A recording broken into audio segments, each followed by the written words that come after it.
Hola, ¿cómo están? Es un gran gusto saludarles. Hoy es jueves 23 de junio del año 2022. Les saluda Medardo Alfaro desde TVO Canal 23 en San Salvador, capital de la República. Bueno, por lo menos por aquí cerca se siente un poco más despejado, es decir, el clima, no ha llovido desde lo que estamos aquí en el estudio. Eso alegra muchísimo, pues, porque se reduce muchísimo la posibilidad de que hayan accidentes, sobre todo al momento de conducir y todas esas cosas.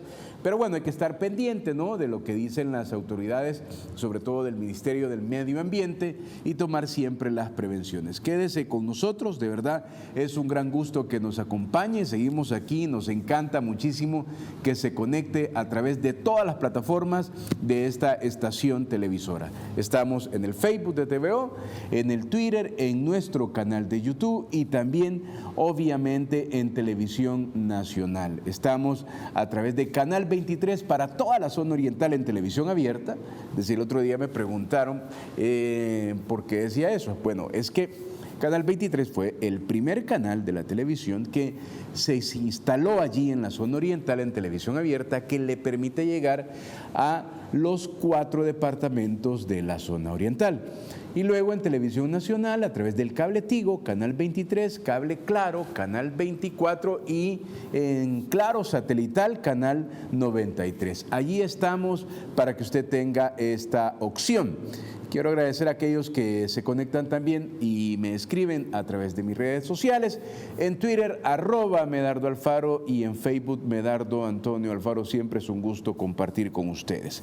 Vamos a conversar en unos minutos con Alexia Rivas y Marcela Pineda para que nos cuenten sobre temas muy importantes, pero sobre todo el de ayer, ¿no?, que se aprobó la ley Crecer Juntos, y para eso vamos a avanzar un poco con la portada de Diario El Salvador para este jueves 23 de junio. Está allí, vea qué interesante.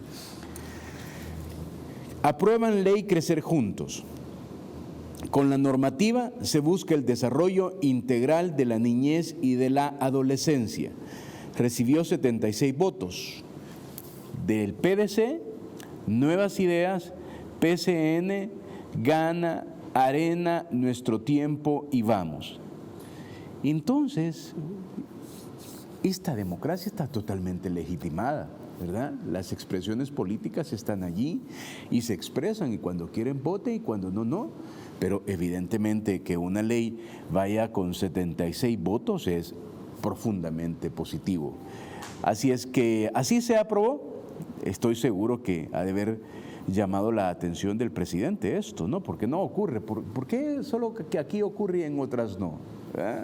Es decir, que apoyan, por ejemplo, Arena, Nuestro Tiempo y Vamos, y el FMLN ahí solo sin apoyar, ¿no?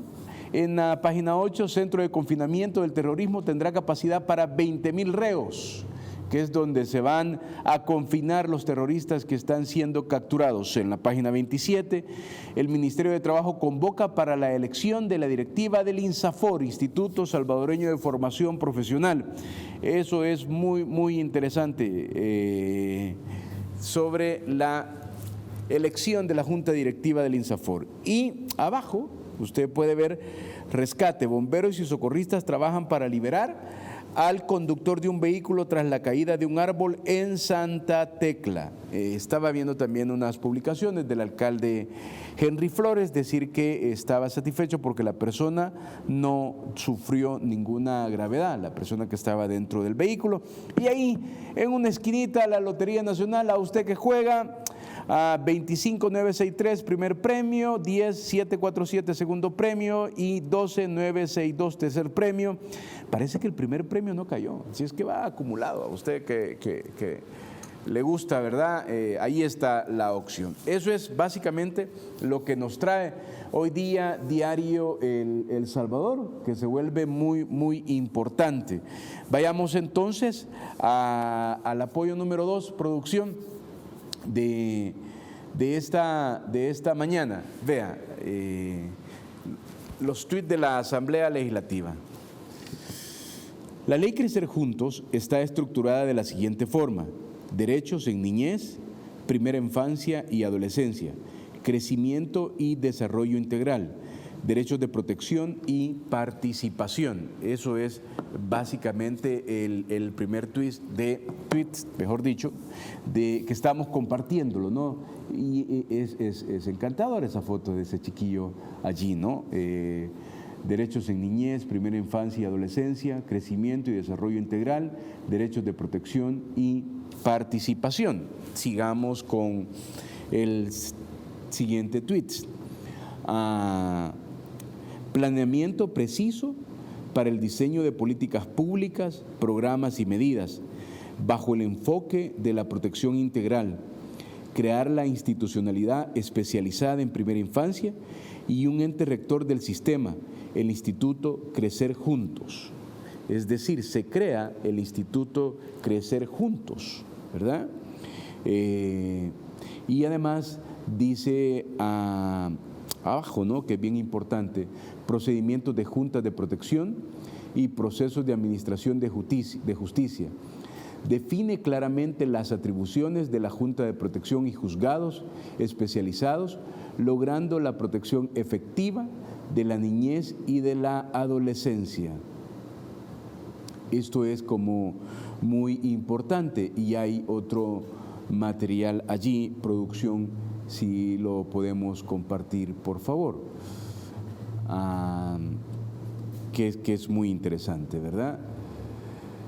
La ley Crecer Juntos para la primera infancia, niñez y adolescencia permitirá garantizar los derechos del niño y del adolescente a participar activamente de la vida cultural, de las artes, el juego y el deporte como los factores importantes para su desarrollo, que es parte de los tweets que colocó la Asamblea Legislativa allí. A ver, producción, si continuamos con este material. La normativa incluye medidas para no revictimizar a los niños y a los adolescentes en casos de abuso o de violencia y la obligación del Estado de invertir en primera infancia, niñez y adolescencia, incrementando los recursos de forma gradual y progresiva. Como parte de la normativa, se creará el Instituto Crecer Juntos, el cual velará, entre otras funciones, por la instalación de los centros de atención a la primera infancia, CAP, para brindar una atención integral en todo el territorio nacional.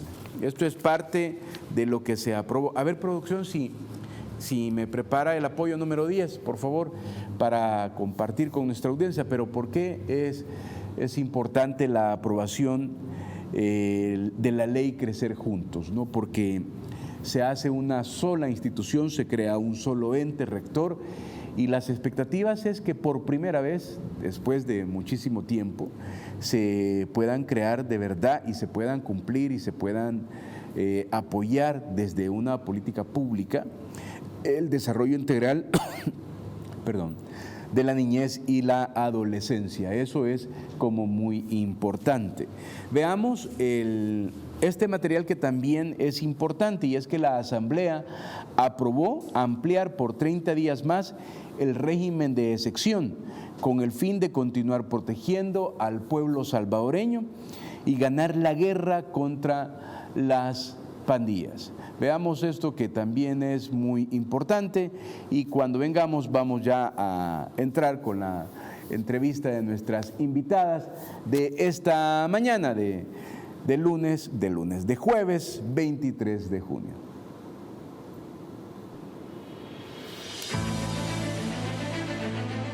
Hemos venido a solicitar a la Asamblea Legislativa que el régimen de excepción continúe por 30 días más. Un pandillero en una comunidad es como una célula cancerígena y tenemos por esa célula que aplicar quimioterapia. No vamos a descansar hasta que el último pandillero en nuestro territorio nacional haya sido capturado.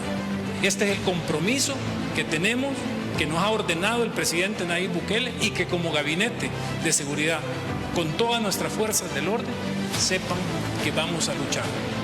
Los gobiernos fracasados del pasado intentaron hacerle creer a esta población que la zozobra y la incertidumbre en la que se vivía día tras día era normal. Nos hacían creer que cifras en este país de 900, de 1000 muertos al mes era normal. Los gobiernos anteriores llegaron al cinismo, a la sinvergüenzada y para mí a la mayor traición que se le puede hacer a este país, que estaban pensando en darles un partido político a esos terroristas. Resolver en 3 años los problemas que nos heredaron por 30 años no es fácil. Aún falta mucho por hacer. La oposición, los políticos del pasado, yo creo que lo tienen claro, pero se los voy a confirmar una vez más. No nos vamos a detener, no pensamos hacerlo. Con 67 votos a favor, queda aprobada la propuesta del régimen de excepción en todo el territorio nacional por el término de 30 días a partir del 25 de junio del 2022. Muy bien, eso fue en la plenaria del pasado martes, si no mal me equivoco. Si no, ya está aquí con nosotros la diputada Alexia Rivas, a quien le doy la más cordial de los buenos días. Bienvenidas también, buenos días, diputada, es un gusto. Muy buenos días, Medardo, buenos días a todos los salvadoreños que están al pendiente de esta entrevista. Así que les envío un fuerte saludo a los que se encuentran dentro y fuera de nuestro país, por supuesto, para que platiquemos y conversemos un poco acerca de esas 2 plenarias que hemos tenido esta semana en la Asamblea Legislativa, la plenaria número 60 y la plenaria número 61 respectivamente, en la cual definitivamente hemos tocado temas muy importantes, desde la seguridad hasta llegar también a temas tan sensibles como es el tema de la niñez y la adolescencia en nuestro país. Sí, 2 plenarias, ¿verdad? ¿Qué horas terminó anoche? Ayer terminó alrededor de las 10 de la noche, el martes de igual manera. Sin embargo, pues nosotros estamos muy complacidos de ver cómo el avance de la Asamblea Legislativa está rindiendo frutos positivos en nuestro país, y por supuesto que somos diputados 24/7 y estamos para eso, ¿no? Para realizar cada una de las acciones que en el pasado no se hicieron, y por supuesto también para tocar y agilizar temas de país, temas que también hacen una consecución de una sociedad más justa. Y claro que vamos a analizar específicamente cada uno de los puntos y de los acuerdos que se tomaron en la Asamblea Legislativa, y que también muchos de ellos han contado con el apoyo de otras fuerzas políticas en la Asamblea Legislativa, a pesar que siempre se ponen a todo, pero creo que es inevitable el hecho de saber que ahora los salvadoreños están exigiendo que cada uno de los diputados actúe de verdad en beneficio de todos. A ver, bueno, entonces ha sido una jornada muy interesante de beneficio para los salvadoreños. Martes, Alexia, o la primera plenaria de esta semana, mejor dicho, ¿qué es lo que usted rescata que es muy importante de lo que se ha aprobado en esta primera plenaria para, como usted decía, hacer un detalle de lo importante que se ha legislado para los salvadoreños? Bueno, posterior a una serie de mediciones, posterior incluso algunas encuestas en las cuales también se le consultaba a los salvadoreños qué eran lo que opinaban referente al régimen de excepción que ha sido aprobado en nuestro país, respecto a la percepción ciudadana, respecto también a sentir esa paz y esa seguridad.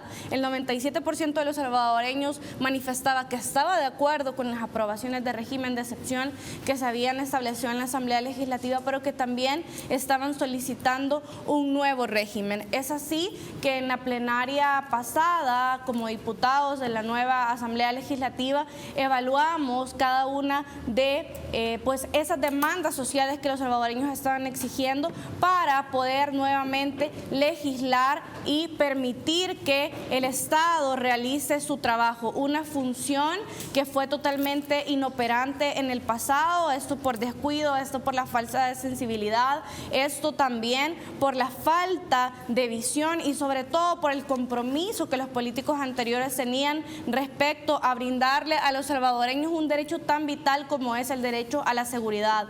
Por eso es que nosotros nuevamente aprobamos este pasado martes un nuevo régimen de excepción, y eso también se suma suma la noticia del presidente Nayib Bukele, que decía que ya se está construyendo ese centro penitenciario donde se van a ir a descansar estos angelitos y que evidentemente van a estar totalmente aislados de todos los ciudadanos que quieren un El Salvador diferente. Ya hacia el 20 de junio sumábamos más de 136 días sin homicidios en este país. Si lo vemos en análisis comparativos, en el gobierno de Mauricio Funes y de Salvador Sánchez Serén, únicamente en 3 años, en esos dos gobiernos sumaban más de 5.000 salvadoreños los que habían sido asesinados, pero en la gestión del presidente Nayib Bukele, en 3 años, lamentablemente, han perdido la vida alrededor de un poco más de 300 salvadoreños, pero comparativamente hablando, estamos hablando de que son más de 4.000, casi 5.000 salvadoreños que han podido también salvaguardar su vida gracias a las políticas implementadas que están también relacionadas con el Plan Control Territorial, que ha sido también apoyado por la Asamblea Legislativa. Muy bien, ya está aquí con nosotros Marcela Pineda, señorita diputada, ¿cómo está? Buenos días, bienvenida. Es que les quería dar chance, dije, bueno, que empiecen ellos primero, luego me incorporo. No, buenos días, súper feliz de estar acá con una gran amiga junto a vos. De verdad quiero aprovechar para enviar un gran mensaje a todas las personas de mi departamento La Paz, a la diáspora de mi departamento, y pues a nosotras nos alegra muchísimo trabajar 24/7 por ustedes. Como lo decía Alexia, esta semana venimos de 2 plenarias, pero 2 plenarias que al final del día se trata de salvar la vida de cada uno de los salvadoreños. Se trata también de trabajar por los salvadoreños y que por primera vez en la historia los salvadoreños sean el eje y el centro de cada política pública y cada ley. Se aprobó ampliar por 30 días más el régimen de excepción. ¿Tú no te lo pensaste? ¿Estás bien convencida? ¿Qué es lo que te hace apoyar este tipo de iniciativas? Ya Alexia nos dijo parte de sus argumentos, ¿no? Yo creo que realmente cuando se trata de cuidar, de salvar la vida de los salvadoreños, no tienes que pensar mucho. Si en mi voto, yo le he dicho muchísimas veces, si mi voto salva la vida de los salvadoreños, siempre lo van a tener. Si mi voto permite que los emprendedores crezcan y ya no paguen renta, siempre lo van a tener. Si mi voto permite que una madre no llore a su hijo, siempre lo van a tener. Yo creo que de eso se trata el plan, de eso se trata el régimen específicamente. El régimen viene a cuidar, a salvaguardar la vida, también viene a poder encerrar a todas aquellas personas que han cometido delitos y que estuvieron impunes por muchísimo tiempo.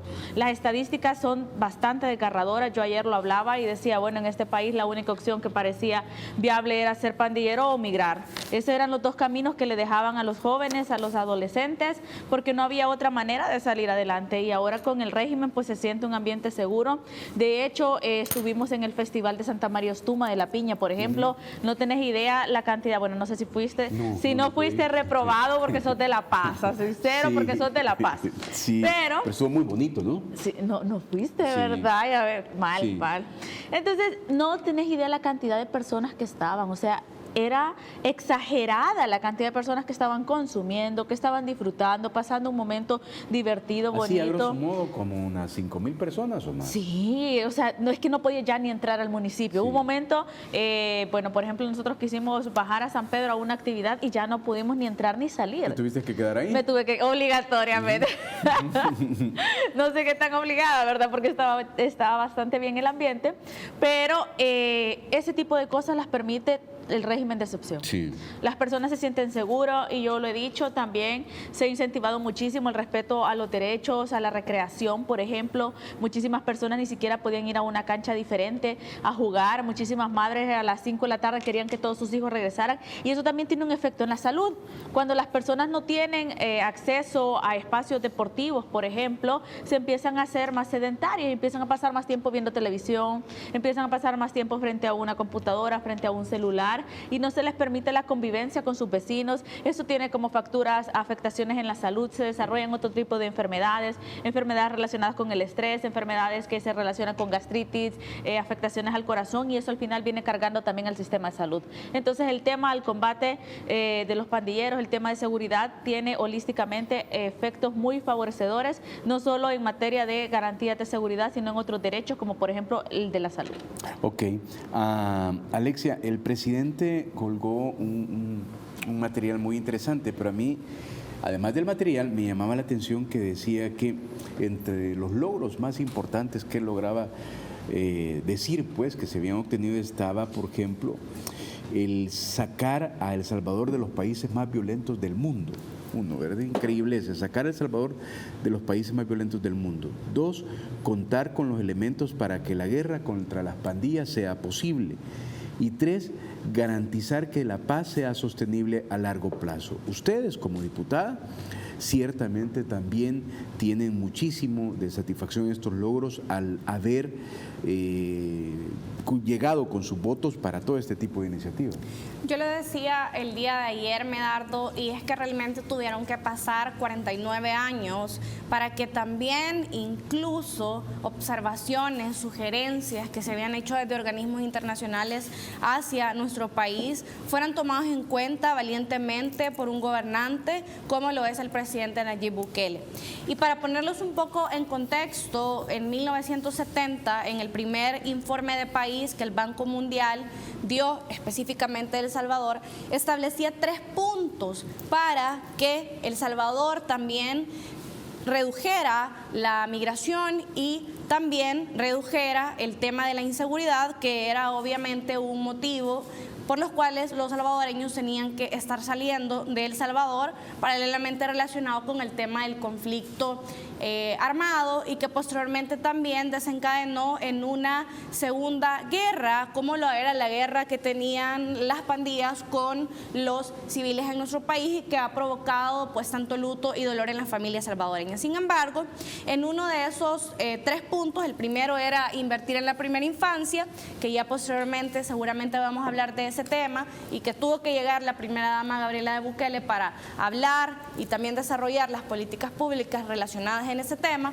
Pero también había 2 temas también relacionados, que era el de cambiar la configuración obviamente social que se tenía en nuestro país respecto a brindar más oportunidades, respecto a reducir la inseguridad, esto con políticas públicas orientadas hacia la prevención, orientadas hacia el fortalecimiento del mismo Estado, que era un Estado corrupto, que era un Estado ineficaz, que era un Estado que simplemente era inoperante, porque era más interesante estar robando que estarle brindando oportunidades a la gente. Y por eso veíamos por qué no se reaccionaba ante el caos social que se estaba viviendo en nuestro país. Pero específicamente en este punto, el tema de brindar oportunidades, el tema de trabajar en conjunto para reducir la inseguridad en nuestro país, era también el equivalente a 2 cosas: el de verdad tomar acciones que pudieran ser populares o no, pero que al final iban a resolver el problema, o simplemente no hacer nada y dejar que el fenómeno de las pandillas siguiera evolucionando. El presidente Nayib Bukele ha sido bastante categórico en manifestar que dentro incluso de los planes del Plan Control Territorial está inserto el componente de brindarle también las herramientas a los cuerpos de seguridad, y por eso hemos visto cómo en la Asamblea Legislativa hemos estado constantemente apoyando cada una de estas iniciativas, que al final se traducen en más recursos, se traducen en más herramientas para los policías y también para los soldados. Pero otro tema que me parece que es también muy importante, y es elevar ese compromiso que tienen estos cuerpos de seguridad a la hora, por ejemplo, de brindarles lo relativo a el bono alimentario que se les está brindando desde la administración del presidente Nayib Bukele. Esto ha permitido mayor personal dentro de estas mismas 2 instituciones. Esto ha permitido también que miles y miles de vidas de estas personas, de estos héroes que trabajan en los cuerpos de seguridad, se puedan salvaguardar. Y por supuesto que el presidente también ha manifestado que esta guerra va a continuar hasta que no quede ni un terrorista en este país, porque es, creo, al final una decisión valiente, pero es una decisión necesaria que hace mucho tiempo se tuvo que haber tomado. Ok, Marcela, como van ya más de 41,000 pandilleros presos, ¿no? Y un alto porcentaje de ellos, ya casi 30,000, están con detención provisional. Cuando uno dice estas cifras, uno por lógica piensa que gracias a que están guardados, ¿verdad?, que están presos, obviamente no hay... yo estaba el otro día contándole a la audiencia que hoy el tema es si no tenés homicidios. O sea, esperar que el siguiente día no hay homicidios. Por ejemplo, recuerdo que antier hubo uno y el hechor fue capturado inmediatamente. Hoy no he visto, voy a revisar la PNC. Ayer no hubo, ¿verdad? ¿Tú alguna vez pensaste que podía llegar a este tiempo así? Y lo otro, ¿tú recordás algún momento difícil en tu juventud por la inseguridad que te daba así como un panorama lúgubre, a partir que gracias a Dios que va mejorando y que evidentemente los jóvenes ya no lo van a ver tan oscuro como tú lo veías en tu primera juventud? Ya estoy en la segunda juventud. No, en una etapa, en mi juventud. Bueno, de hecho sí, yo tengo un evento muy, muy traumático, de hecho. Por favor. Yo iba a visitar a mi abuela, iba en bus en la 117, iba para Aguilares. Estábamos pasando justo por el cementerio de Aguilares, se subieron dos tipos y mataron a la persona de un disparo que iba atrás mío. Entonces yo pasé como 3 días sin poder escuchar bien porque fue muy cerca el disparo. Recuerdo que las ventanas se mancharon de sangre. Recuerdo que venía a la par mía una chica de pelo rizado, que pelo castaño rizado. Que, 2015, 2015, no, te hablo que era como 2012. 2012. Entonces, recuerdo que con ella nos volvimos a ver y entre las dos nos cuidamos y nos metimos como en la parte de, o sea, nos agachamos, pues no, íbamos sentadas, pero nos agachamos porque nos daba miedo, no entendíamos si iban a haber más disparos, no entendíamos nada. Luego nos bajaron súper rápido, nos dejaron tiradas, no habíamos llegado nosotros a nuestro destino, nos dejaron tiradas, estaba impactante. Yo recuerdo que la ropa todavía en la parte de atrás me había quedado sangre del impacto que había sucedido porque fue en la cabeza de la persona. Entonces me tocó conseguir otro bus, iba manchada, la otra chica iba temblando. Entonces yo creo que llegué a mi casa súper impactada, llegué a la casa de mi abuela y de hecho ella lo único que me dijo fue como gracias a Dios no te pasó nada a vos. Creo que se había llegado a ese punto de normalizar en el que decía gracias a Dios no fue a vos que te pasó. Sí. Gracias a Dios, o Dios te protegió, que no te alcanzara, que no te rozara, porque habíamos llegado a ese punto. ¿Vos? Exactamente, porque era la persona que iba justo atrás mío. Entonces, llegamos a ese punto en que se naturalizó. Llegamos a ese punto en el que se oraba y se decía, bueno, que no pase nada, que no le pase nada, porque naturalizaba, ¿me entendés? Y no digo que esté mal orar, sino que llegábamos al punto en que la naturalización era tanto que nos habíamos acostumbrado a vivir con miedo. Nos habíamos acostumbrado a vivir con miedo. De hecho, al momento de las matrículas de muchísimos niños, yo estaba en La Paz capacitando a un grupo de mujeres en el Rosario y le decía, mire, ¿por qué no mete a su hija a estudiar el bachillerato? ¿Por qué la va a dejar hasta noveno? Y me decía, es que fíjese que el instituto queda al otro lado y ahí me la van a matar. Sí.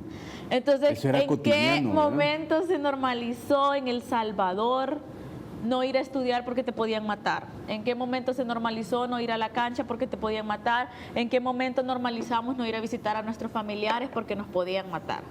Entonces, las estadísticas eran altas. De hecho, las noticias, recordar que, o sea, los noticieros se alimentaban según las coberturas que daban a hechos macabros. Y ese era, recordemos también el momento impactante cuando quemaron el microbús. O sea, recordemos cuando fue la masacre de Opico.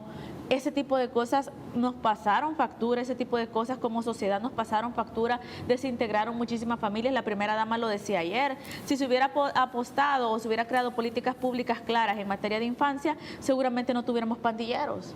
Y es verdad, si ustedes, yo lo dije, hagan un ejercicio, ahorita porque va a aparecer la ley y crecer juntos, pero pongan ustedes como niños, niñas, El Salvador y qué noticias le van a salir, migración, niños pandilleros, niños renteros, niños postes. Ese era lo que estábamos cosechando nosotros, toda una generación.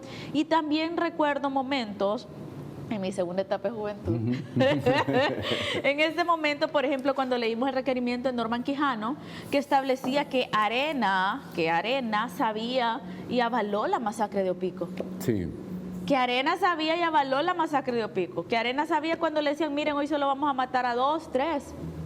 Arena lo sabía, el FMLN lo sabía porque fue a negociar con ellos. El requerimiento de Norman Quijano de la Fiscalía habla de la investigación que se hizo contra el FMLN, que fueron a negociar y que buscaron. De hecho, la famosa marcha blanca de los familiares de las personas que estaban en centros penitenciarios, a partir de esa marcha blanca el FMLN empezó a dar asesoramiento y acompañamiento a las familias de los pandilleros. Hubo una marcha donde salieron los pandilleros cuidados por la policía. Ajá, exacto. Entonces, ¿cómo tenés eso? ¿Cómo le decís a un niño, no, mira, si tenés un montón de oportunidades, si estás viendo que mataron a su vecino? ¿Cómo le decís a un joven, tenés oportunidades si su hermano es el poste o era el poste? ¿Me entendés? Entonces, realmente yo algo que agradezco efectivamente del régimen de excepción es que las familias están empezando a vivir tranquilas, y algo que me gusta muchísimo es que ahora nos alertamos con 1 o 2 o 3 homicidios, nos quedamos como, puchica, se nos está escapando eso es lo que decimos nosotros, se nos están disparando los homicidios con 3, y antes estábamos 15, 12 y decíamos, bueno, por lo menos no fuiste vos, por lo menos no fuiste vos. Nos acaba de compartir, que agradecemos mucho, evidentemente, una anécdota muy importante de esa etapa lúgubre, diría yo, que queremos dejar atrás, que campeó en todo el país, pero afectó fundamentalmente a los jóvenes, a aquellos que fueron absorbidos por las pandillas y a aquellos que estaban afuera y que eran los que sufrían más. ¿Tú recuerdas algo así, algo en particular, o gracias a Dios no, o algún familiar? Porque después tengo un par de preguntas que son muy importantes también, creo yo. Yo creo que es innegable el tema de haber sufrido o de haber tenido algún familiar, un amigo cercano que vivió o experimentó una etapa tan dolorosa para cualquier ser humano como lo es perder a un ser querido, y más a manos de las pandillas, a manos de la delincuencia, a manos de personas que definitivamente no han tenido ningún grado de sensibilidad, y que justamente esa es la pregunta que creo que todos nos hacemos. ¿Cómo es posible que alguien esté defendiendo a asesinos? ¿Cómo es posible que alguien se atreva a defender a violadores? ¿Cómo es posible que alguien se atreva a defender a personas que día a día estaban cobrándole la renta a personas trabajadoras que se levantaban sumamente temprano para poder ganarse el pan de cada día, pero que también tenían que trabajar para poder mantener a los pandilleros, y en casos también muy cercanos, incluso hasta sus familias? Yo conté una anécdota que en lo personal a mí me marcó bastante, y era la de un familiar cercano. Él se dedicaba específicamente a cobrar en un bus, era un cobrador. Y regresando en la carretera de Cabañas hasta San Salvador, se subieron unos pandilleros porque el dueño del bus ya no quería seguir pagando la renta. Lo que ocurrió fue que los pandilleros bajaron a todas las personas que iban en el bus, hincaron al motorista y al cobrador, los mataron. Esta persona tenía a 2 hijos, su esposa no trabajaba, su esposa tuvo que iniciar a vender fruta en la calle con sus 2 hijos pequeños porque su esposo era el único sostén de su familia, al grado que hace unos años también tuvo que salir de nuestro país, tuvo que llevarse a sus hijos, arriesgando obviamente ya su vida y la de sus hijos para tener que cruzar una frontera que no le da ninguna garantía de saber si va a sobrevivir, al menos en el camino. Y estas historias se vinieron repitiendo en nuestro país día a día, como lo de una señora que salía a vender el pan a las 5 de la mañana, una anciana de 87 años, y cuando llegaron los pandilleros a cobrarle la renta y ella les dijo, miren, yo no puedo pagarles la renta, y solo les dijo, ojalá algún día ya no tenga que hacerlo, la respuesta que tuvo fue que le impactaran de bala todo su cuerpo y que sus amigas, que también se dedicaban a vender el pan, tuvieran que huir incluso de esta comunidad.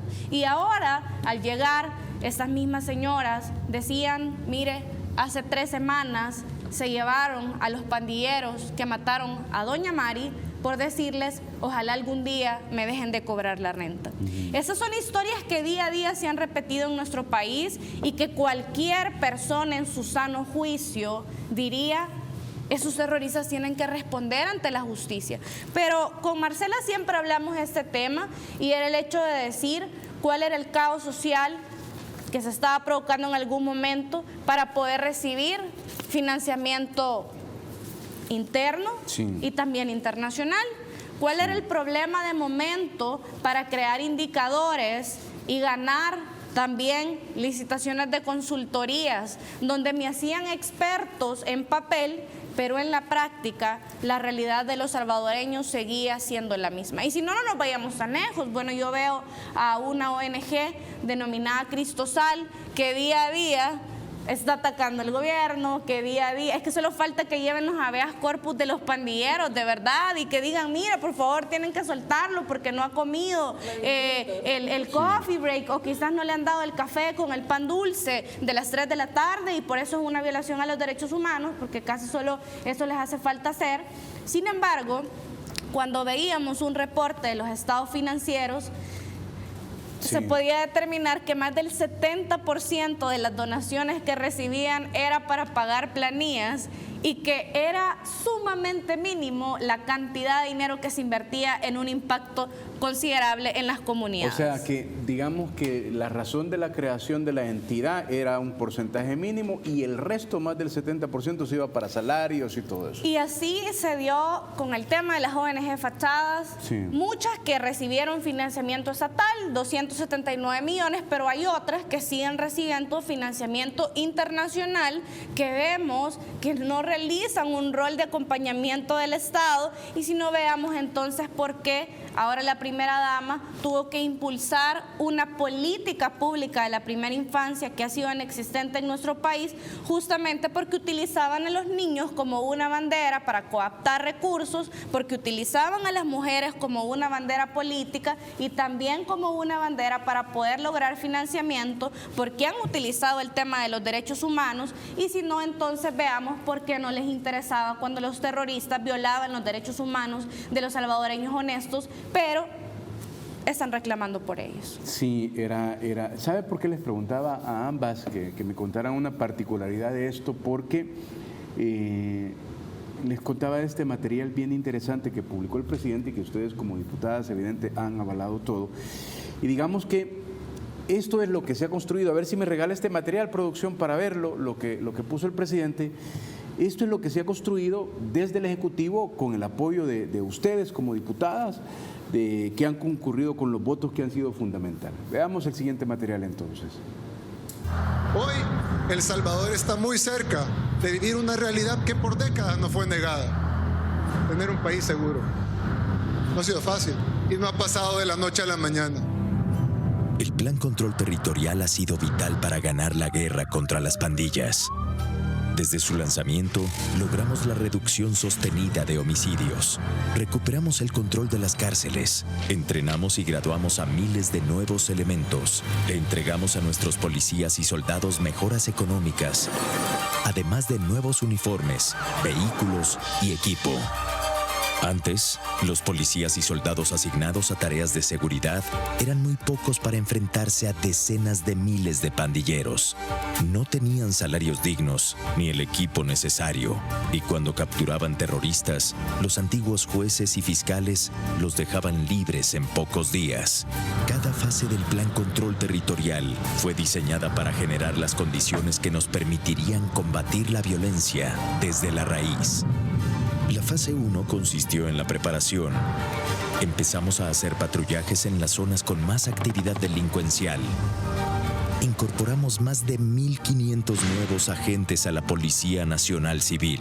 También bloqueamos totalmente la señal telefónica desde las cárceles. Transferimos reos para que ya no dieran órdenes desde adentro y asignamos reos en fase de confianza para trabajar al servicio de la sociedad. Con la fase 2, comenzamos a construir oportunidades en las comunidades más afectadas por la violencia para quitarle a las pandillas su semillero. Con la fase 3, construimos, modernizamos y remodelamos sedes policiales en todo el país. También entregamos nuevas patrullas, carros blindados, drones para patrullajes aéreos, armas, chalecos antibalas, uniformes, botas y cascos tácticos. Desde el inicio del plan, pasamos de tener 3.500 soldados asignados a tareas de seguridad a más de 17.000. Y con la fase 4, estamos duplicando la Fuerza Armada para llegar a 40.000 efectivos. Sin estas primeras fases, no hubiera sido posible salir de la lista de los países más peligrosos del mundo, algo que logramos en 2021. Ni mucho menos tener el personal y el equipo necesario para ganar la guerra contra las pandillas.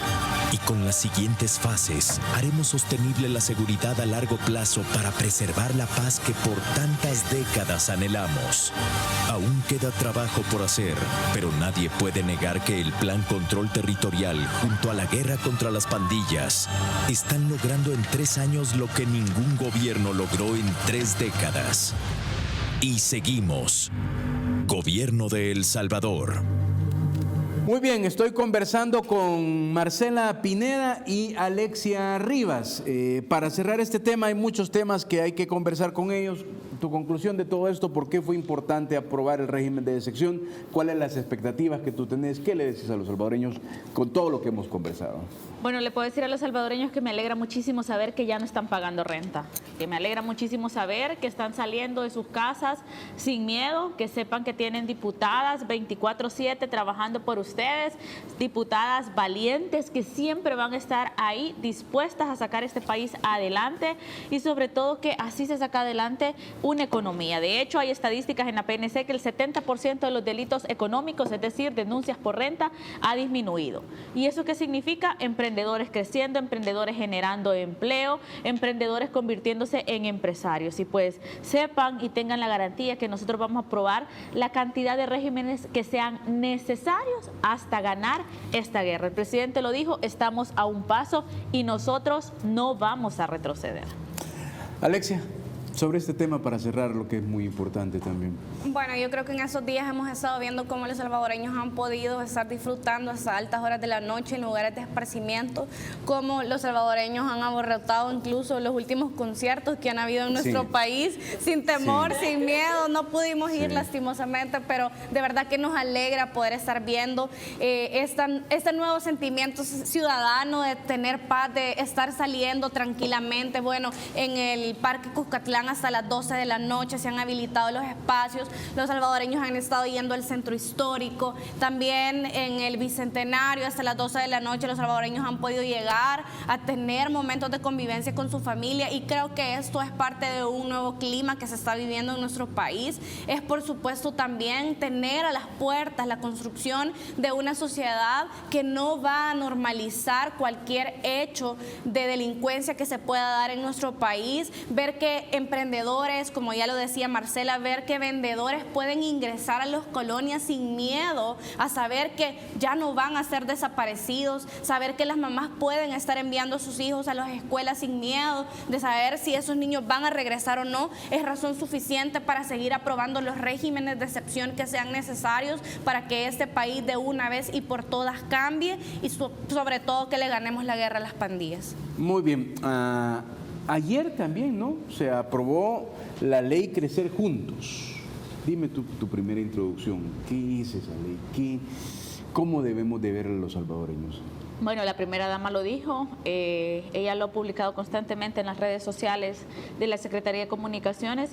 Si se hubiera tenido leyes, políticas públicas que de verdad funcionaran, ahorita no tuviéramos pandilleros.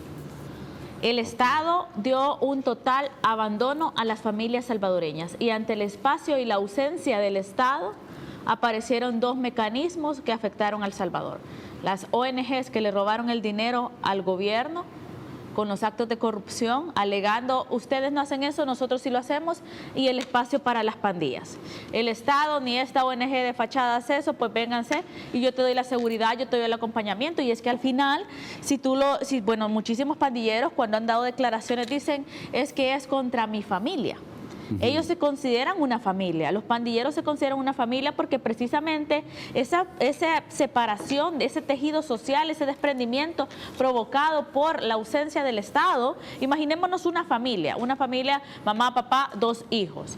La ausencia del Estado en la creación de políticas públicas de empleabilidad, la ausencia del Estado en la creación de políticas en materia de educación provocó que los 2 papás o un papá saliera del país y dejaron a estos niños al cuidado de una abuela o de una tercera persona. Y estos niños empiezan, y ante esa ausencia, ante ese vacío, aparecen figuras como los pandilleros y te dicen: no, aquí estamos nosotros 24/7, te vamos a dar el acompañamiento, no te sientas, nosotros somos tu familia. Empieza a formar parte de ese núcleo y empieza a delinquir.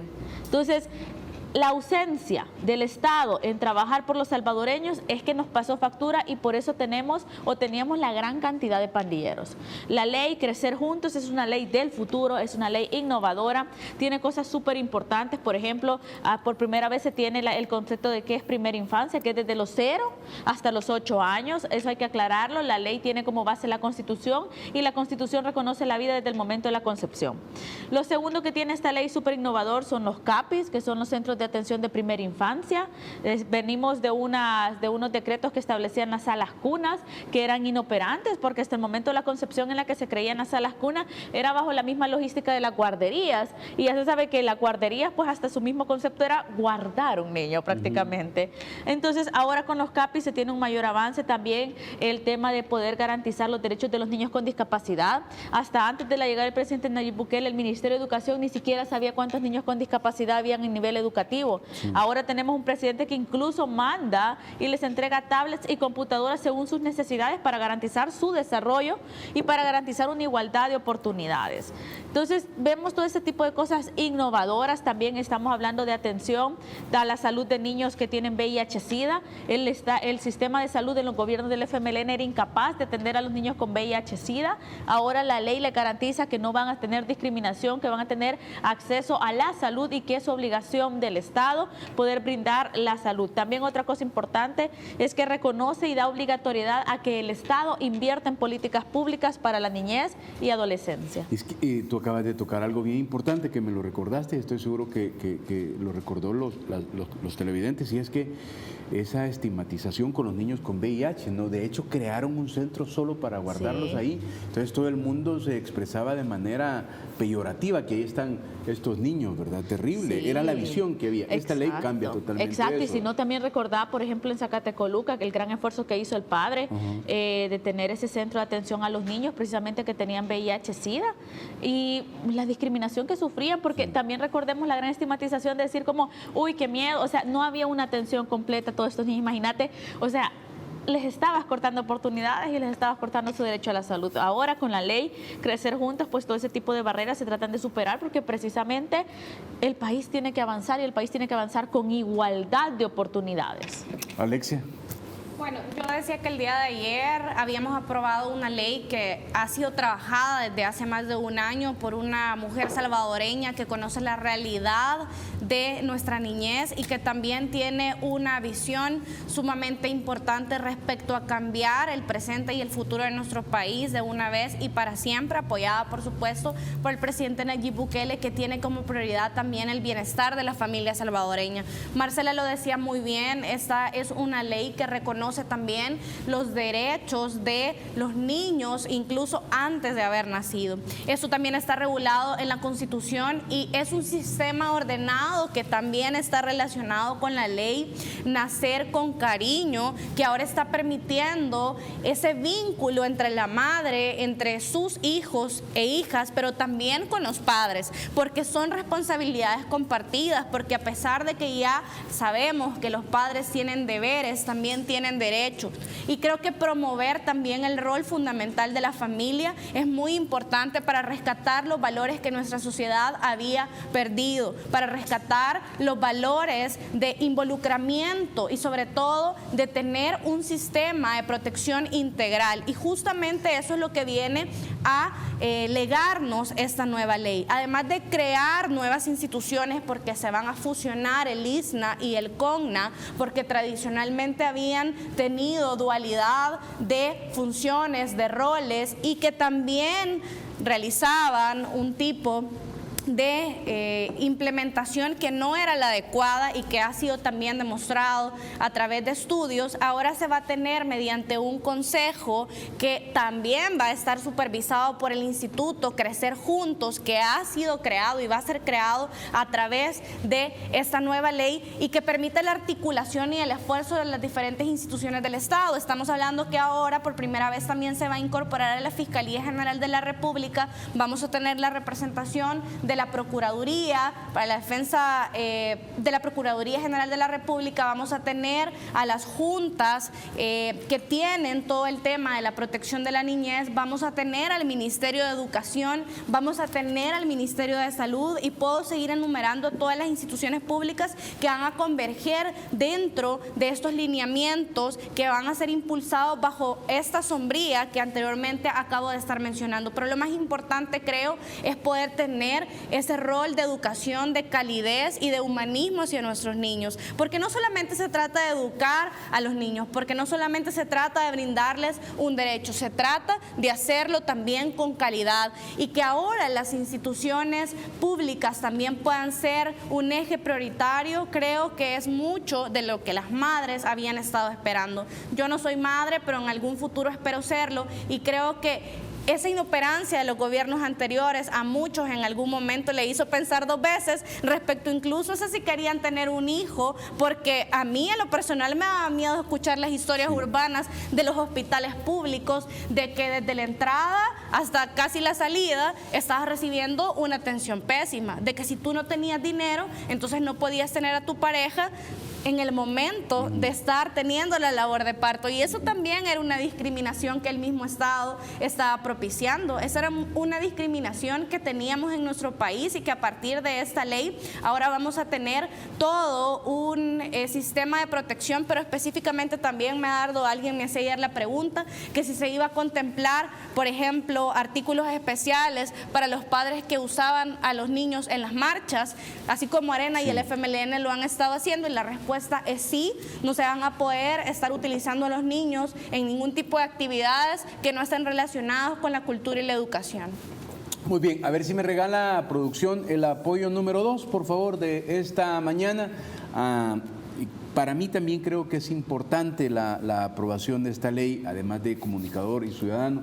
Entonces les propongo, voy a leer 2 tweets, Marcela, y luego tú nos desarrollas a partir que aprobaste esa ley. Y dice: la ley Crecer Juntos está estructurada de la siguiente forma: derechos en niñez, primera infancia y adolescencia, crecimiento y desarrollo integral, derechos de protección y participación. Y luego está el siguiente, dice: planeamiento preciso para el diseño de políticas públicas, programas y medidas bajo el enfoque de la protección integral, crea la institucionalidad especializada en primera infancia y un ente rector del sistema, el Instituto Crecer Juntos. Cuéntanos, Marcela. Bueno, como lo decías y lo ha dicho Alexia, realmente se va a crear un instituto precisamente para la ejecución de esta ley a través de un consejo. Fusiona el CONNA y el ISNA. CONNA y el ISNA se fusionan para una sola institución. De hecho, yo cuestiono muchísimo por qué las dejaron separadas y por qué no las unieron. Sí. Y con la finalidad de poder dar una mejor garantía a los derechos de la niñez, para poder, como lo decían, y yo lo dije, las leyes no son listas de deseo ni tratados de buena voluntad. Las leyes tienen que ser aplicables, ejecutables y garantizar los derechos de los salvadoreños, específicamente la niñez y la adolescencia. Y precisamente para garantizar estos derechos es que se crea toda una institución para poder dotarla de brazos o de herramientas para poder ejecutar esta ley. Faltará que ingrese el decreto de la creación de este instituto, faltará legalmente la asignación presupuestaria que se le va a dar de cara al otro ejercicio fiscal, o inclusive dependerá del Ministerio de Hacienda si se puede dar en este ejercicio fiscal, y cómo va a ritmo acelerado. Y pues lo que va a buscar es garantizar el bienestar de los niños, las niñas y los adolescentes. Yo creo que también se está brindando un mensaje claro a la población, se está brindando un mensaje claro de decirles, miren, estamos avanzando, ustedes no pueden seguir maltratando ni vulnerando los derechos de los niños, ustedes tienen que protegerlos y precisamente tenemos todo un aparataje del Estado que va a estar velando porque usted proteja a los niños y niñas y adolescentes. De verdad que es complicado esos casos de niños que han sido maltratados, que han sido violentados y pues ahora de verdad tienen una institución que va a responder y garantizar y velar por sus derechos. Yo lo dije, hay cosas súper innovadoras en esta ley.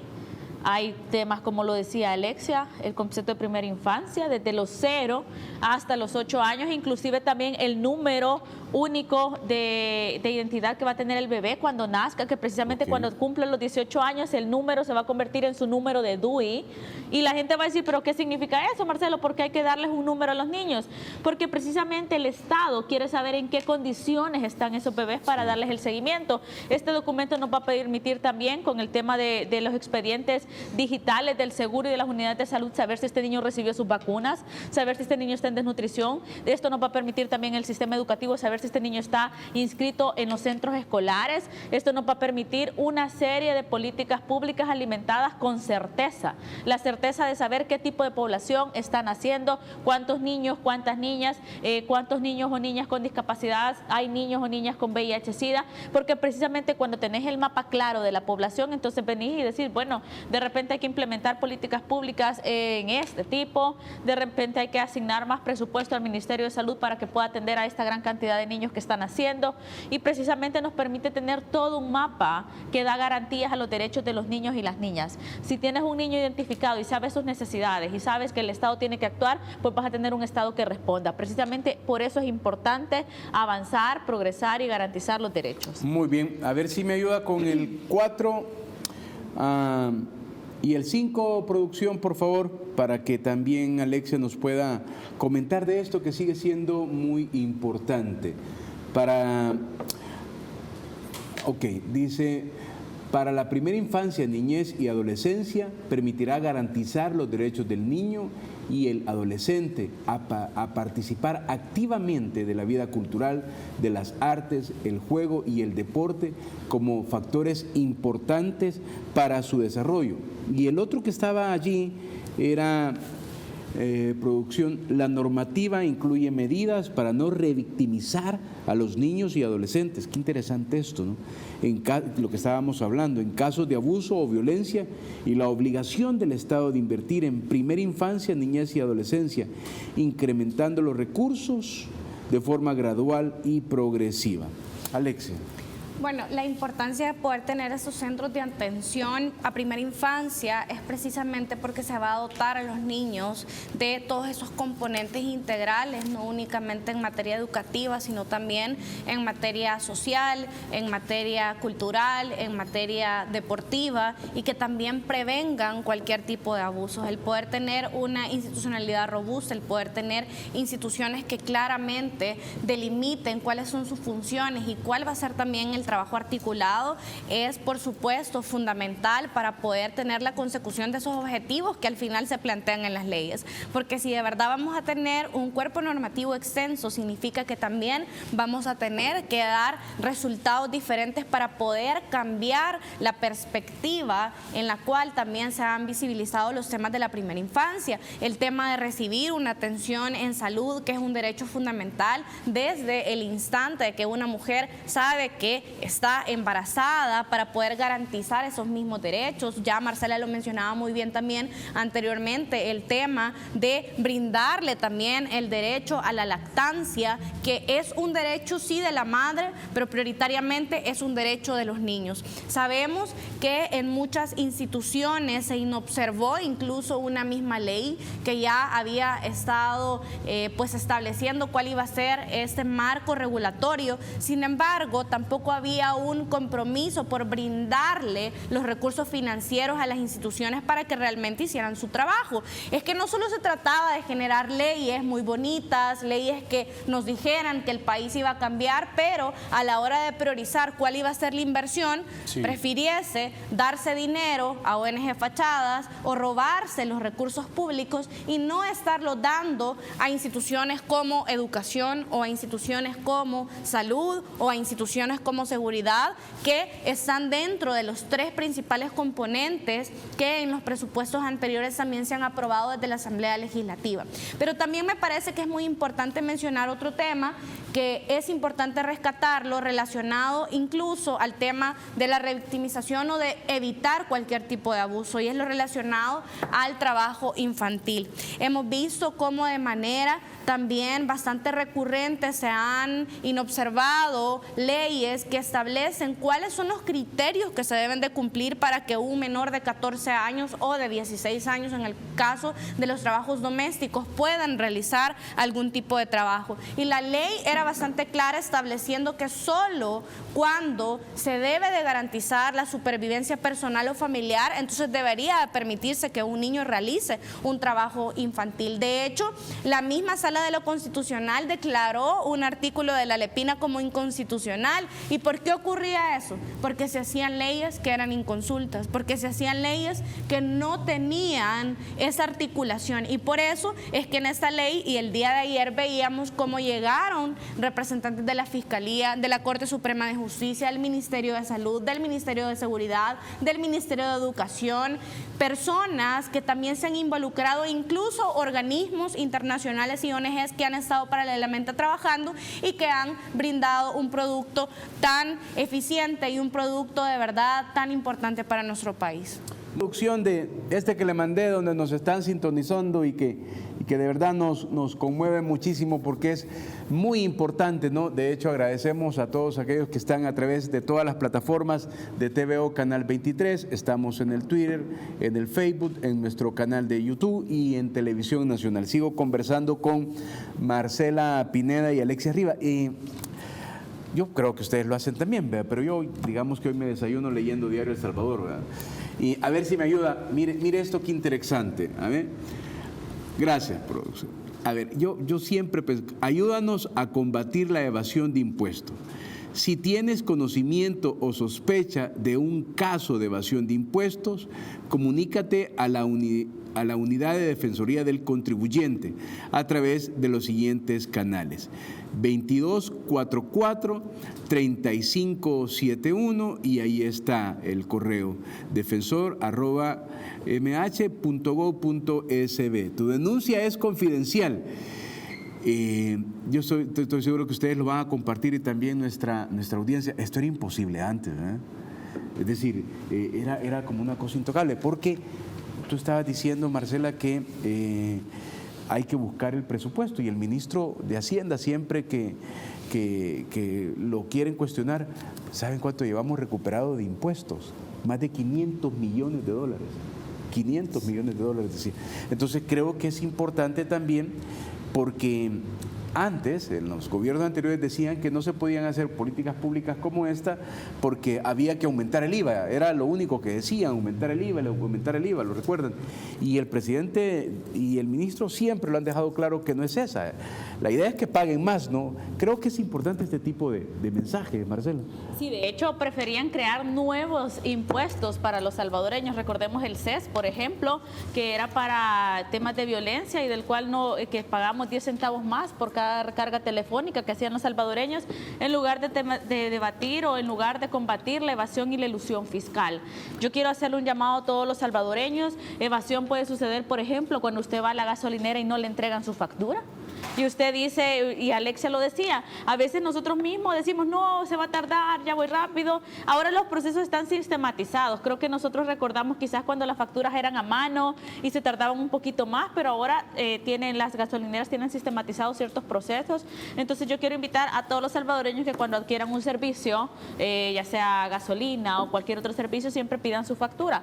Es importante también ustedes que también el salvadoreño se cree el hábito de llevar su propia contabilidad de los gastos que realiza, y también pues que las gasolineras o cualquier centro comercial o cualquier venta de comida pueda entregar la factura a los salvadoreños. Y si usted conoce, por ejemplo, un local de comercio, un súper o algo que no esté entregando las facturas, puede hacer las denuncias, porque de eso se trata. Los salvadoreños tienen que saber que cada política pública se alimenta de los impuestos que nosotros pagamos, y que el impuesto no solo para alimentar esta política pública es el IVA, sino también otros tipos de impuestos que están pagando los empresarios y que se vuelve necesario que se vean reflejados. Así que invito a que hagan las denuncias, son anónimas, como lo dicen, se tome su tiempo, porque precisamente usted va a ayudar a que se reparen escuelas, a que los hospitales tengan medicina, a que las calles estén en buen estado, porque El Salvador lo construimos todos, y El Salvador se construye a través de la generación de leyes y políticas públicas alimentadas con el presupuesto general de la nación, que al final del día son los impuestos de los salvadoreños. Y ojo, hoy no es como antes, en los que los salvadoreños decían, ay, voy a pagar el impuesto para estas ratas, para estos ladrones. No, ahora se está utilizando en ustedes mismos, y también recordemos todos los casos de sobresueldo. Ahora estamos en una época diferente. Ok. Hay otro tema que estoy seguro que a ustedes les apasiona también y que siempre es importante abordarlo, pero antes no sé si tenemos el material, producción, porque sí, estas cosas a mí me conmueven muchísimo, porque es la retroalimentación. Mira, dice ahí, pendientes en la esquina picante, ¿verdad? Lo puso a las 7:27. La esquina picante es, ha de ser algún pequeño establecimiento de comida, saludos, pero yo sé que está en la esquina de... Que mande la dirección, pero es donde está, vamos a hacer más publicidad, está el Selectos Los Santos, ¿verdad? Sí, ahí hay un par de gasolineras, sí. Ahí está la esquina picante. Gracias, gracias por sintonizarnos. Hoy mandanos la otra foto donde esté Alexia, por favor. Si no, vamos a ponérselo. Alexia, otro tema que les apasiona es que también es una posibilidad el voto en el exterior, ¿no? ¿Cómo va todo esto? Cuéntenos. Bueno, la verdad que llevamos avances muy significativos con el tema del voto en el exterior en la Comisión de Reformas Electorales, y hemos precisamente anunciado hace unos pocos días cuál va a ser la modalidad del voto. Posterior a una serie de consultas que se hicieron, ya sea presenciales, virtuales, reuniones a través de Zoom, con diversos salvadoreños alrededor del mundo, porque creo que a pesar de que la mayor cantidad de salvadoreños están radicados en Estados Unidos, hay salvadoreños dispersos por todo el mundo, y todos han tenido la oportunidad de poderse expresar. Tuvimos reuniones segmentadas con personas que viven en Australia, con personas que viven en Canadá, con los que viven en Sudamérica, con los que están en Centroamérica, México, y así sucesivamente, para poderles consultar cuál es la modalidad del voto que ellos prefieren.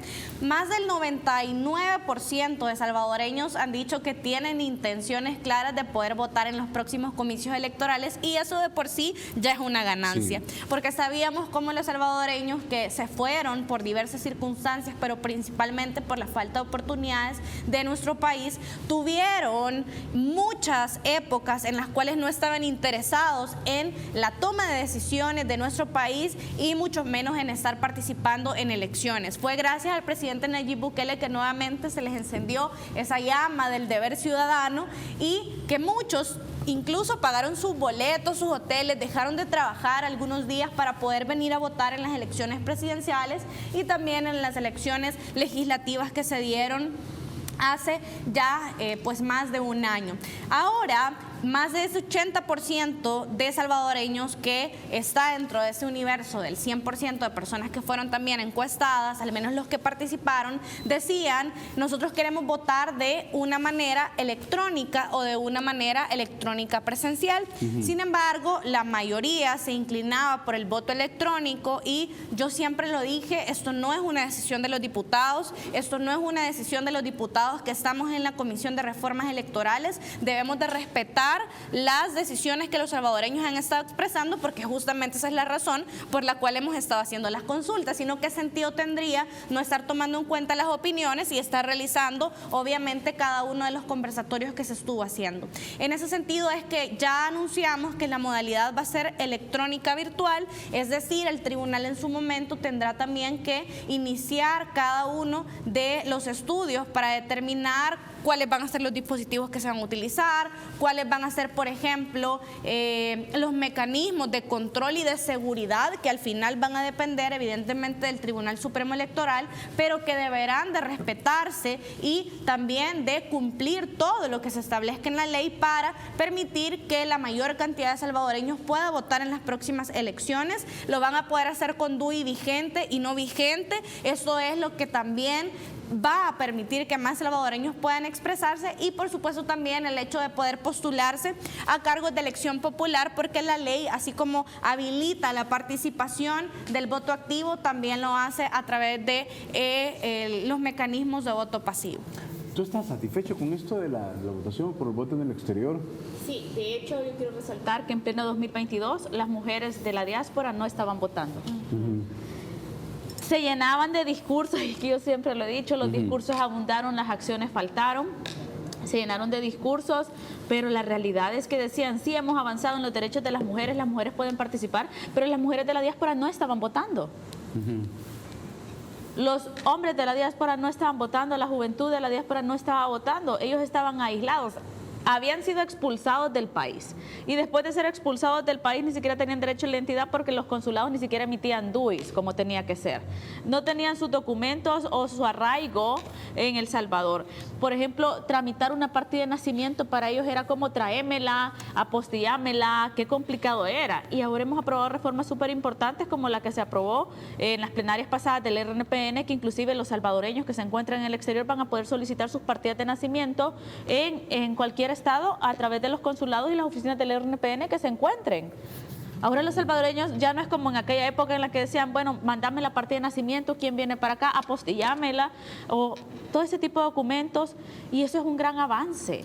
Eso es un gran avance, eso es explicarle a los salvadoreños y decirles, nosotros seguimos trabajando por ustedes, pero también por su familia que está acá.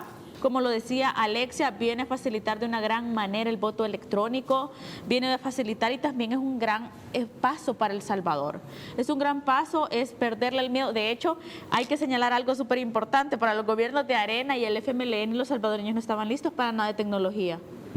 Para ellos los salvadoreños era, uy, qué terrible que los salvadoreños tengan acceso a la tecnología. Y ahora vemos la realidad, niños con tablet, niños con computadoras, salvadoreños de la diáspora votando electrónicamente a través de los diversos mecanismos. Y eso es garantizar la democracia y eso es garantizar un trabajo por los salvadoreños que fueron expulsados por los gobiernos del FMLN y Arena. Y eso es trabajar de una manera integral por cada uno de ustedes. Se han hecho grandes avances, como lo decía Alexia, con el tema del voto electrónico, avances con la emisión de documentos de partidas de nacimiento, avances en el tema de la firma electrónica, avances que sin duda garantizarán de mejor manera los derechos de aquellos que se sentían desprotegidos o de aquellos que simplemente eran vistos como remeseros o simplemente eran valorados por la cantidad de remesas, porque pareciera que en los gobiernos anteriores de los salvadoreños de la diáspora simplemente se recordaban para ver cuántas remesas habían enviado, para ver cuánto dinero les sacaban en temas de elección. Para eso eran utilizados, pero nunca se preocuparon por el voto. Yo les pregunto a los salvadoreños que están fuera del país, ¿cuántas veces Arena y el FMLN les preguntaron a ustedes cómo querían votar? Sí. Ahí está el voto postal y si usted quiere, pues llegue, y si no, pues no nos importa porque usted ya mandó la remesa para sacar este país adelante. Y mandaban el voto y pasaban la elección y el voto hasta después llegó. Venía el voto, hasta que ya estaba, decía, uy, miren, ya vino después. Poquito, 4,000, algo así, ¿verdad? Y más toda la inversión que hacía el tribunal y la falta de campaña. Es que enviaban las misiones, ¿verdad? Enviaban la cantidad de personas, miren, van a ir a garantizar el voto en el exterior y pues venía, los votos cabal regresaban después de las elecciones. ¿Qué sentido? Ahí le vulneraban sus derechos fundamentales. Sí. A ver, tenemos la siguiente imagen, porque creo que es importante porque esto nos permite, ahí está la foto, mira. Pero mira, dice la esquina picante, taquería y pupusería. Ahí está, mira. Ya ves, qué rico, yo que soy cabal. Qué bueno, saludos muy ahí a la esquina picante. Y sin desayuno. Yo creo que en la calle Roma esa, creo yo, pero es ahí en esa esquina donde hay una gasolinera. Los invitamos a que vayan porque ahí ven buenos programas. Sí. Es cierto. A ver, regáleme producción, sigo conversando, quiero la opinión de ellos porque me preguntan también los salvadoreños qué piensan sobre el centro de confinamiento del terrorismo. Realmente ya vimos la parte esta, pero no lo abordamos.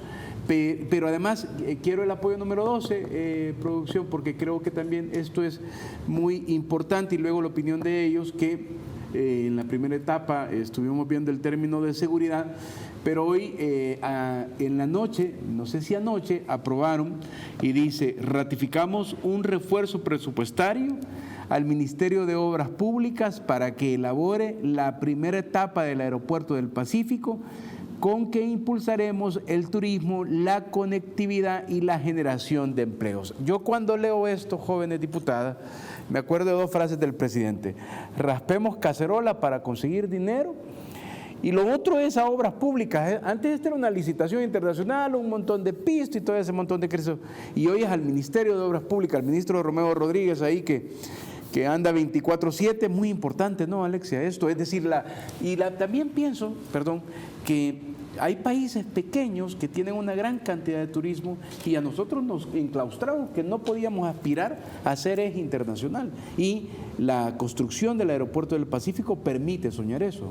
Nos hicieron creer que los salvadoreños merecíamos únicamente cosas negativas. Nos hicieron creer que los salvadoreños merecíamos vivir en la pobreza. Nos hicieron creer que los salvadoreños merecíamos vivir con hospitales que no tuvieran medicinas. Nos hicieron creer que nos merecíamos tener infraestructura inadecuada. Nos hicieron creer que los salvadoreños no teníamos derechos. Nos hicieron creer que los salvadoreños nos teníamos que conformar con políticos cuya única responsabilidad era robar y estar representando a los salvadoreños sin ningún tipo de cambio sustancial. Eso ya cambió y ahora el presidente Nayib Bukele nos ha demostrado que lo público puede ser mejor que lo privado, que las políticas públicas deben estar orientadas hacia la gente, que deben ser consultadas con la gente y que también El Salvador puede convertirse en un referente internacional, pero en cosas positivas. Por eso hemos visto un gran despliegue incluso de turistas que siguen viniendo a nuestro país, pero no únicamente, también, Medardo, para reactivar la economía, que gracias a las inversiones que se dieron también desde el gobierno en la pandemia se impidió que muchas empresas quebraran. Fueron más de 600 millones los cuales el Estado invirtió. O sea, de verdad preguntémonos qué país en el mundo en un momento de pandemia, además de estar invirtiendo en la salud de su gente, también estuvo invirtiendo en poder proteger a los empresarios y evitar que fuentes de empleo se perdieran, por ejemplo. Pero ahora también muchos inversionistas, muchos salvadoreños están regresando a invertir en nuestro país y esto también se configura con la segunda etapa que el presidente ha estado haciendo, de es prepararles el país y de crear las condiciones de seguridad, incluso social, para que esos salvadoreños en el exterior puedan venir a invertir. Yo hace poco conocí a una salvadoreña que había venido con su esposo, que es estadounidense, y me decía: yo soy de Huachapán, pero hemos venido a La Unión porque ya estamos buscando el terrenito y que quede bonito para donde esté el aeropuerto y donde también podamos tener una vista privilegiada. Personas que incluso han dicho: mire, ahora, ¿verdad? Hemos estado recibiendo visitas aquí en Morazán, aquí en La Unión, en lugares que tradicionalmente han sido olvidados, pero que ahora esa gente también tiene la esperanza que el gobierno va a invertir, pero que también van a venir otras personas a invertir y que esto genera que esa cadena de producción, de dinamización de la economía siga surtiendo efecto y que nuestro país también tenga indicadores importantes. Marcela, el Aeropuerto del Pacífico, bueno, ayer ratificamos, dice un refuerzo presupuestario al Ministerio de Obras Públicas. Eso es importante, ¿no? Sí. ¿A ti qué te deja? ¿Qué te da? Bueno, primero ya no vamos a ser los exclusivos en La Paz, en Sí. el aeropuerto, Sí. pero fuera de eso me llena muchísima emoción. Si no me equivoco, eran 12 millones los que se aprobaron. Ok. Y pues como tú lo decías, se está invirtiendo, se están creando polos de desarrollo.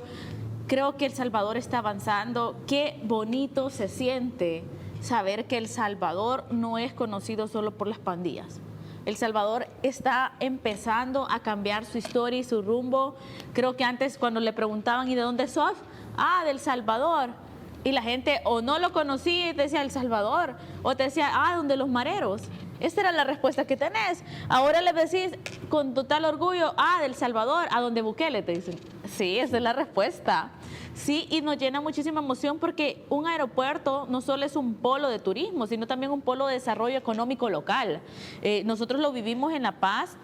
la cantidad de jóvenes contratados de los alrededores, inclusive la conectividad que se tiene, y nosotros también con esto le estamos diciendo a todas las personas, a zonas históricamente olvidadas como La Unión, que este es un gobierno para todo un país. De hecho, La Unión se quejaba y decía, a nosotros nunca nos traen proyectos, a nosotros siempre nos tienen olvidados, a nosotros nunca se nos invierte, y ahora se les está invirtiendo en una primera fase de un aeropuerto que estoy completamente segura que cuando estemos inaugurando esa obra, El Salvador subirá una categoría más, como ya lo está haciendo, como país destino, como país turístico, y se abrirán todas las puertas. Las personas van a ver mejorada su economía, de hecho, las personas van a tener cambios a nivel local, y pues eso es lo que se busca, el desarrollo integral, la generación de oportunidades con igualdad, sin importar la distancia, sin importar las barreras geográficas que históricamente han tenido. ¿Por qué es importante la construcción del centro de confinamiento? Me quedan 4 o 5 minutos. Bueno, primero para también enviar un mensaje de saber que el gobierno no está jugando, de que de verdad nos estamos tomando en serio el tema de la seguridad, que estamos sacando también a los penales que se encontraban a la par de escuelas, a la par de parques, a la par de lugares donde los salvadoreños merecían tener lugares de esparcimiento, y también para enviar un mensaje contundente a cada una de las estructuras criminales que no van a ver la luz del día y que ahí van a permanecer encerrados cada uno de los que se dediquen a delinquir contra salvadoreños honestos y trabajadores. El presidente Nayib Bukele, de verdad, desde el día 1 se tomó muy en serio el tema de la seguridad de nuestro país, porque esto paralelamente trae consigo una serie de factores que van a cambiar también la forma de percepción ciudadana, la manera en cómo los salvadoreños vivimos, pero también que hace necesario poder decir que acá en ese país no va a haber tregua con los corruptos, no va a haber tregua con las criminales, y que en serio, cada una de las personas que de verdad piense cometer algún delito, de verdad reflexione y lo tome bastante en serio, porque en este lugar, ya el presidente lo decía, van a tener alrededor de 37 torres, sí, y una serie de muros que van a impedir que cualquier persona pueda, además de escaparse, como ya lo decía, salir algún día de esos lugares. Así que nuevamente enhorabuena. En la Asamblea Legislativa nosotros estamos listos para seguir apoyando esta y otras medidas extraordinarias que permitan que los salvadoreños puedan estar viviendo en paz. Es importante, ¿no, Marcela? A ver si me regala a producción un poquito de imágenes en lo que la diputada Marcela también nos comenta sobre el centro de confinamiento del terrorismo. Lo que pasa es que a mí la idea que me da es que los países han construido sus penales para mantener a aquellos que delinquen, ¿verdad? Esas son parte de las imágenes de los que nos decía Alexia. Y este es el mensaje, ¿verdad? Es decir, imagínate tú poniéndose en una posición de pandillero, es decir, cualquiera sabe que si se salta la barda, pues mire, ahí le están construyendo, ¿verdad? Sí, definitivamente, yo creo que el mensaje es claro. Así como vamos a apostar en educación, en políticas de salud, también vamos a apostar para que aquellos que han cometido un hecho delictivo lo paguen. Creo que ha llegado una época en que los salvadoreños se sientan seguros, una época en la que los salvadoreños digan existen cárceles seguras a donde no da la señal, a donde van a estar vigilados, a donde no van a salir esas personas que mataron a mi hija. Ese es el mensaje claro. Ahí decían las personas cuando perdían un hijo o una hija, ya lo van a sacar libre. Ahora no, cambió el sistema judicial y ahora se están creando cárceles para que esas personas que le arrebataron a usted un ser querido paguen y no vuelvan a ver la luz del día. Acá estamos para trabajar por los buenos salvadoreños y como nosotros lo hemos dicho, siempre vamos a respaldar al presidente Nayib Bukele cuando se trate del bienestar de cada uno de ustedes. A ver, le envié ahí, Cristian, no sé si lo podemos poner. Finalizamos el miércoles 22 de junio, lo que decía Alexia, con 0 homicidios en el país. Si no mal me equivoco, superamos ya los 140 días desde la gestión del gobierno del presidente Nayib Bukele y desde el primer año de ustedes como diputadas, de 140 días, 0 homicidio. Para cerrar, Alexia. Bueno, esas eran las cifras que teníamos con gobiernos anteriores, pero de salvadoreños asesinados, superándolas por extremas razones, y justamente era por la falta de eficacia y la inoperancia, la falta de compromiso de los gobiernos. Ahora vemos un gobierno que sí responde, ahora vemos un gobierno que sí responde a su gente y sobre todo les protege y garantiza la salvaguarda de las familias salvadoreñas. Yo de verdad envío un gran mensaje, un gran saludo a cada uno de los policías, a cada uno de los soldados que día a día sacrifican su vida y también la de sus familias por cuidarnos, por protegernos. Que Dios les bendiga. Gracias por todo lo que hacen y sepan que también en la Asamblea Legislativa tienen aliados que están trabajando por protegerles a ustedes y a cada uno de los salvadoreños honestos, y que de verdad queremos que este país se convierta en el país de la esperanza, de la paz y de la seguridad. Marcela Pineda, sus palabras finales. Bueno, de verdad que para mí es un privilegio estar en esta época de la historia. Ahí está, mira, perdón que te interrumpa, lo que pasa es que sí hacemos el ¿verdad? esfuerzo, y lo que pasa es que la imagen le queda claro a los salvadoreños. Finalizamos el miércoles 22 de junio con 0 homicidios en el país. Adelante. Exacto, entonces de verdad que es un privilegio estar trabajando 24/7 por cada uno de ustedes. Les mando un enorme saludo a todas las personas que han estado pendientes y sepan que de eso se trata, ser un diputado o una diputada en la Asamblea Legislativa, aprobar leyes eficaces que garanticen sus derechos, que cuiden su vida, que la protejan, y pues como nosotros le hemos dicho, vamos a apostar junto al presidente Nayib Bukele por un mejor El Salvador. El Salvador que siempre soñamos es posible. Muy bien. Gracias a usted por su sintonía. Saludos cordiales a la gente que nos está viendo ahí en todas partes, a través de las distintas plataformas y a través de TVO Canal 23, pero especialmente a los de la esquina picante ahí que están desayunando y están compartiendo las imágenes. De verdad que es muy, muy agradable. Lo veo mañana a las 6:30 de la mañana aquí en TVO Canal 23.